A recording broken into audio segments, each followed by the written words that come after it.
Здравствуйте, Гаджимурат Гаджиевич. Вы недавно были переизбраны на третий срок единогласно. Как вы восприняли такое доверие со стороны депутатов и в целом жителей района? Здравствуйте, дорогие телезрители. Да, действительно, я был переизбран на третий срок, за что я хочу поблагодарить и депутатов собрания, и жителей нашего района за то, что оказали вот такое высокое доверие. Прежде всего, для меня это ответственность. Это большая ответственность перед жителями нашего района. Почему? Потому что не важно, как тебя избрали и как ты стал, а важно, что ты за весь этот период сделал и что ты оставил после себя. Вот это я считаю, что очень важно, и свою работу мы должны уметь считать на пальцах и показывать на ту работу, которую мы провели за этот период. А это время нам, в первую очередь, отпущено Всевышним Богом, и законом нам отпущено это время, чтобы мы приносили пользу, в первую очередь, для жителей данного муниципалитета, а по факту Казбековского района. На днях Казбековский район будет отмечать свое 95-летие. Принято подводить итоги от юбилея к юбилею. Что вы могли отметить в этой связи? 95-летие со дня образования Казбековского района – это для района очень важное и нужное событие. Это своего рода подведение итогов за все время. Естественно, мы готовимся отмечать данный юбилей в торжественной обстановке, и мы будем говорить о выдающихся людей, выходцев из Казбековского района, проживающих в нашем районе, о тружениках, о людях, которые проявили себя в разной профессии, и о достигнутых результатах социально-экономического развития района на сегодняшний день по существующим национальным проектам, по республиканским инвестиционным программам. И у нас есть о чем говорить и есть что показывать тоже. Одним из ключевых показателей развития территории является наполняемость бюджета. Как в последние годы менялась ситуация с налоговыми поступлениями в районе и какие отрасли являются основными донорами? Расскажите, пожалуйста. Из года в год мы налоговый потенциал используем и увеличиваем. Например, по итогам 9 месяцев при плане 128 миллионов мы собрали около 150 миллионов рублей налоговые и неналоговые доходы. Основной упор, акцент делается на имущественный налог, земельный налог. Это те виды налогов, которые напрямую поступают в бюджеты поселений, в первую очередь.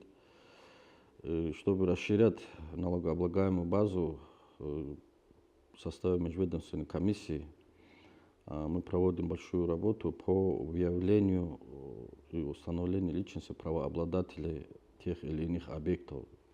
Это прежде всего торговые объекты, это земельные участки, это объекты капитального строительства. На сегодняшний день новый федеральный закон, 518 федеральный закон, он позволяет выявлять этих правообладателей, за счет чего мы увеличиваем налоговые и неналоговые доходы. В том числе и сфера туристической деятельности тоже уже начала влиять на бюджет района. И вот таким образом из года в год увеличиваем налоговые и неналоговые доходы, что нам позволяет решать уже социальные вопросы на местном уровне. Гаджимурат Гаджиевич, пожалуйста, расскажите, какие меры принимает администрация для улучшения налогового климата и поддержки предпринимателей, которые в свою очередь обеспечивают рост налоговых выплат? В первую очередь, это нужно с ними наладить диалог, нужно работать открыто и прозрачно. Абсолютно нельзя создавать каких-то искусственных проблем. Люди должны доверять, и мы должны им доверять. Мы перед ними ставим условия, что вы работаете честно, прозрачно, а мы вам оказываем все содействие. В плане представления земельных участков под инвестиционные проекты, другие возможные варианты, которые мы можем оказать, мы оказываем им вот такую поддержку. А от них требуется, от предпринимательского сообщества требуется единственное, чтобы они стали на налоговый учет, оформляли трудовые соглашения со своими работниками ну и другие требования действующего законодательства, чтобы они соблюдали. Мы также знаем, что вы посещали зону проведения специальной военной операции и поддерживаете участников из Казбековского района. Расскажите, пожалуйста, какие впечатления остались после поездки и как это повлияло на вашу дальнейшую работу? Ну, впечатления, конечно, остались самые такие хорошие относительно ребят. Я увидел сплоченность, я увидел мужественное поведение ребят, я услышал отзывы командиров о наших ребятах. И, естественно, это все на меня возложило еще более ответственно относиться и к участникам специальной военной операции, и их близким, родным семьям. Ну, повлияло, конечно, на работу повлияло. Мы должны отвечать современным требованиям, вызовам. Ну, как это было, эти современные вызовы, они, естественно, носят свою корректировку в нашу деятельность. Это было и период пандемии, наверное, помните, да? Нам практически пришлось в какой-то области переквалифицироваться всем главам муниципалитета. И сегодня в условиях проведения специальной военной операции тоже мы уже работаем в данном направлении в соответствии с теми рекомендациями, которые мы получаем от вышестоящего руководства. Вот какая помощь оказывается бойцам и их семьям? Об этом расскажите, пожалуйста. И планируете дополнительные меры Ну, поддержки? вот если говорят о конкретной помощи, ну, каждое мероприятие, праздничные дни и так далее, мы, естественно, планово проводим какие-то мероприятия, оказываем какую-то благотворительную помощь и так далее. В основном оказание помощи – это адресное оказание помощи. Вот человек, если конкретно обращается по конкретному вопросу, мы делаем все, чтобы помочь ему решать его проблемы. А проблемы, они бывают разного характера. Бывают вопросы, которые на местном уровне решаются, бывают вопросы, по которым нужно выходить на или вышестоящее руководство, или какие-то профильные министерства. Ну, то есть там, где хватает моих полномочий, и там, где мое слово работает, я стараюсь помочь. И самое главное, если пусть будет это даже участник специальной военной операции или простой человек, если заходит к вам в кабинет, этот человек, если видит, что вы намерены ему помочь, вы делаете все, чтобы ему помочь, элементарно приглашаете людей, берете телефон, звоните тому адресату, куда необходимо звонить и так далее. Но человек получает удовлетворение от этого. Он остается доволен, он видит, что вы все зависящее от него сделали. Это уже полдела, я так считаю. Расскажите, пожалуйста, какие федеральные и региональные программы реализуются в Казбековском районе на сегодняшний день? Ну, если в целом говорить, за все эти годы практически по всем национальным проектам, республиканской инвестиционной программам мы участие принимали. Ну, сегодня, например, если говорить о национальном проекте здравоохранения, мы уже завершили капитальный ремонт Центральной районной больницы, инфекционного отделения, приемного покоя, поликлинику привели в порядок, провели капитальный ремонт. Сегодня идет капитальный ремонт участковой больницы в поселке Дубки. Ну, там другие строятся, ФАПы. Если говорить о республиканских инвестиционных программах на сегодняшний день, которые реализуются проекты, это, например, у нас единственное село оставалось не газифицировано, селение Алмак. Сегодня именно по республиканской инвестиционной программе при поддержке Сергея Алимовича нас включили по газификации данного села, и работы на сегодняшний день ведутся. В следующем году мы эти работы сдадим. Ну и по другим, если взять, например, национальный проект экологии, там федеральная программа «Чистая вода», по ней мы участие принимали. Мы в прошлом году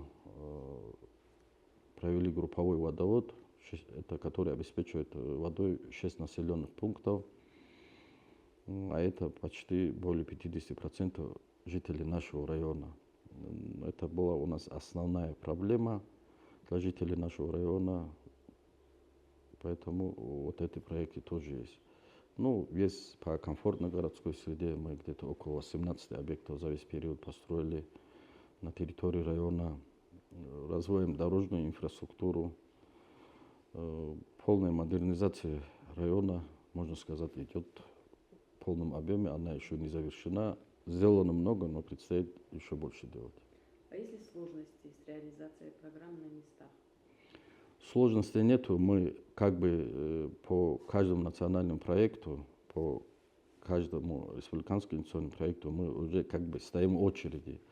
У нас есть по образовательной системе на строительство школ, на строительство дошкольных образовательных учреждений, образованы земельные участки, согласованы все вопросы подведения всех коммуникаций, и мы подготовили на них всю разрешительную исходную документацию, и мы готовы принимать участие во всех этих проектах. Но это все у нас идет поэтапно, и я в этой связи проблем никаких не вижу.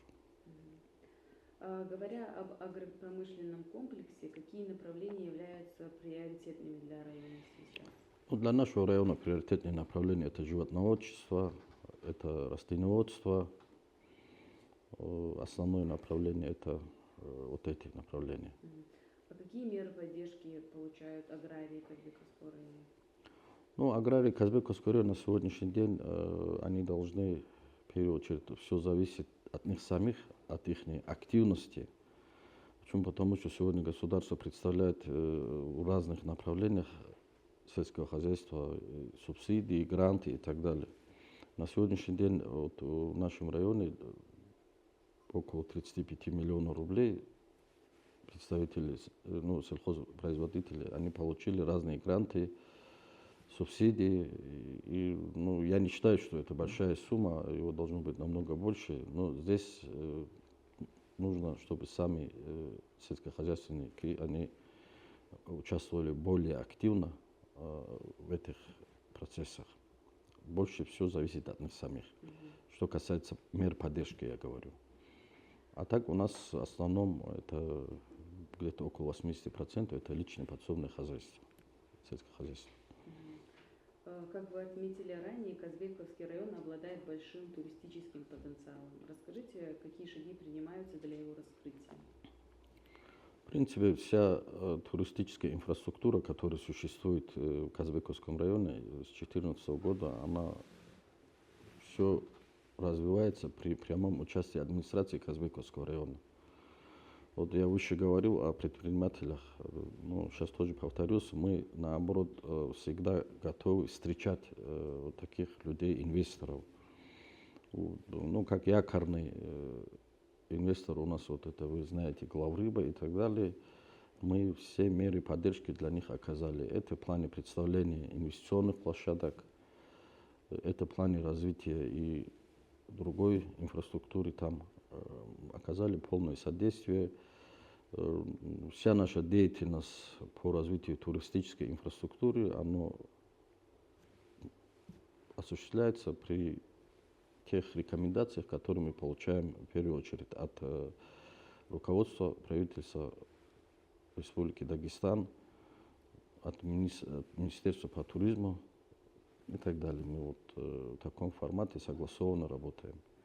И как результат сегодня мы с вами видим, вот если взять примеры акватории Сувакского каньона. Но это не говорит о том, что там развитие туризма у нас там останавливается только. У нас на этой стороне тоже есть привлекательные точки притяжения. Вот есть Кефха-родник, как одна из точек притяжения со стороны района, с этой стороны туда уже заезжают. Оттуда еще более и красивый вид на Сувакский каньон. Озеро Гуринжо есть, мы там разбили сад памяти участникам погибших в специальной военной операции. Это место уже посещают туристы, когда проезжают отсюда. И вот в окрестностях села Алмак тоже уже появляются объекты, гостевые дома, ну, такие этнотуристические, можно сказать, вот такие гостевые дома. Это все вот потихоньку развивается. Это, конечно, это в первую очередь это выгодно для жителей района. Они могут зарабатывать, появляются новые рабочие места. И от того, насколько они тоже будут работать прозрачно, у нас будет увеличиваться налогооблагаемая база. И в завершение, Гаджимурад Гаджиевич, расскажите, пожалуйста, какие задачи вы ставите перед собой и своей командой на ближайшие годы? Ну, в первую очередь, это, конечно, социально-экономическое развитие района, строительство новых объектов, социальных объектов, завершение начатых работ, развитие дорожной инфраструктуры. Я вот выше говорил, вот в ходе проведения вот этих всех работ у нас, вы, наверное, тоже заметили, дороги на сегодняшний день они не отвечают тем требованиям, которые предъявляются. Но вместе с тем за весь этот период мы отремонтировали, провели капитальный ремонт на дорогах там Дылым, Иманалиросу, там Дылым, Инчха. На следующий год по поручению, в первую очередь, и Сергея Ильича Меликова, вот у нас вот эта дорога 15-25 километров от автодороги Хасавюрт-Хох через Министерство транспорта и дорожного хозяйства будет проведен капитальный ремонт, уже расторгованный на 650 миллионов рублей, и весной начнутся работы. Идет уже начато проектирование дороги тоже через Министерство транспорта и дорожного хозяйства, вот, которая охватывает центральную улицу села Дылым. Вот эти все вопросы у нас снимутся в следующем году. Это тоже как основные приоритетные задачи для нас. Но еще проблемные вопросы у нас полностью, вопросы с водообеспечением населенных пунктов не сняты. И завершение вот этих начатых работ. У нас уже практически проектно-сметная документация готова на селение Лейнаул. Будем делать все возможное, чтобы его тоже включить через федеральную программу «Чистая вода». У нас идет проектирование на модернизацию существующего водоснабжения для поселка Дубки. Там тоже у нас проблемы. И в этом году, в следующем году будут начаты работы, уже монтажные работы по проведению водопровода из речки Ахсу в селение Гиртма. Я думаю, что на ближайшие годы вот эти все объекты мы запустим, если либо достигнем каких-то целей, они будут завершены.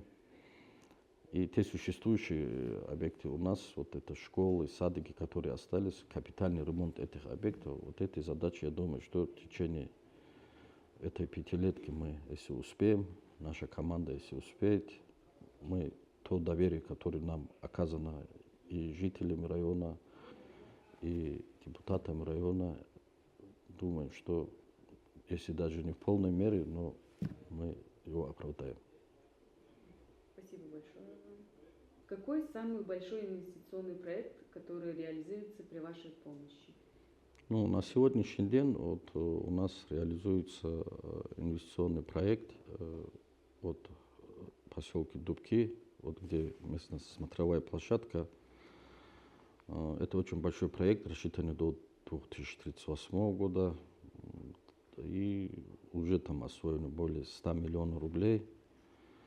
И там вот на сегодняшний день, который функционирует, самый большой проект инвестиционный для нашего района, это вот этот объект. Расскажите, пожалуйста, насколько активна местная молодежь на сегодняшний день? И как развивается спортивная сфера? Ну, молодежь нашего района, она очень активная, они принимают участие во всех проводимых мероприятиях. Порой они сами являются и инициаторами каких-то мероприятий. Большинство это бывает спортивные мероприятия, мы сами за ними не успеваем. Насчет создания условий для молодежи на сегодняшний день вот, в районе уже практически в каждом селе мы создали все те необходимые условия, весь мини-футбольные поля. В некоторых поселениях их по несколько. Создали условия для открытия секции бокса. У нас вот сейчас бокс в очень таком спросе. И уже нами рассматривается вопрос для открытия секции по обращению жителей нашего района, для открытия секции по спортивной гимнастике мы уже место определили, будем сейчас приводить его в порядок. На сегодняшний день строится по республиканской инвестиционной программе строится спортивный зал в селе Буртунай. Большой зал такой со всеми удобствами. А если говорить, вернуться к вопросу об активности молодежи, я хотел бы подчеркнуть молодежь села Гуни, который, в принципе, по их инициативе там строится целая арена. Они привлекли выходцев из своего села, они инвестируют в данный проект, мы предоставили земельный участок им, и там на сегодняшний день строится целая арена. Это подчеркивает активность молодежи нашего района. И вот такие активные ребята, они не только в селе Гуни, есть активные ребята в Лейнауле, благодаря которым очень много работы проводится в населенном пункте селения Лейнаул. А это тоже один из крупных населенных пунктов нашего района. Есть и в Делыме активная молодежь, прямо вот так воспитывают молодежь в духе патриотизма, духе мужества, вот так, которые занимаются этой молодежью, подрастающим поколением. Конечно, их активность, она порой опережает нас, можно сказать, мы сами не успеваем за ними. Но стараемся тоже, за ними тоже успевать.